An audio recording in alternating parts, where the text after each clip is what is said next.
Good morning সবাইকে। আজ সকাল সকাল উঠে দেখছি কি কাণ্ড, প্রচণ্ড ঝড়, প্রচণ্ড বৃষ্টি। তার মধ্যে দেখছি আমাদের একটা গাছ গোড়া থেকে উপড়ে গিয়ে পাশের বাড়ির একজনদের ছাদে পড়েছে।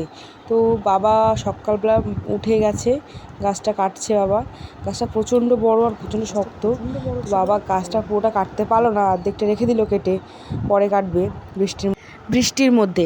তারপরে দেখছি একটু বেলা হয়েছে, বেলা হওয়ার পরে দেখছি বেশ বৃষ্টিটাও কমে গেছে। তো বেশ আবহাওয়াটা চারিদিকে বেশ পরিষ্কার হয়ে গেছে। তো আমি দেখলাম গাছে আমাদের প্রচুর ফুল ফুটেছে। তো আমি ভাবলাম তাহলে ফুলটা একেবারে তুলেই ফেলি, যেহেতু বৃষ্টিটা থেমে গেছে। তো গিয়ে আমি ফুল তুললাম, দেখলাম প্রচুর লাল ফুল ফুটেছে, আর তারপরে যেটা জবা ফুল আর কি, আর দেখলাম টগর ফুল আর সাদা ফুল। তো সব ফুলগুলো তুলে ফেললাম আজকে। আবার দেখছি অনেক কড়িও আছে যেগুলো কালকে ফুটবে। তারপরে দুপুরবেলা মা আজকে রান্না করেছিল সোয়াবিন আলুর একটা তরকারি, আর ছিল পাট শাক ভাজা, সেটা আমরা সবাই মিলে খেলাম আজকে দুপুরে। তারপরে বাবা বিকালে বাজারে গিয়েছিল, তো সেখান থেকে বাবা আজকে এনেছিল চপ আর পেঁয়াজি, আর তার সঙ্গে মুড়ি, আর মা চা করেছিল, সেটাই আজকে আমরা সবাই সন্ধ্যেবেলা খেলাম।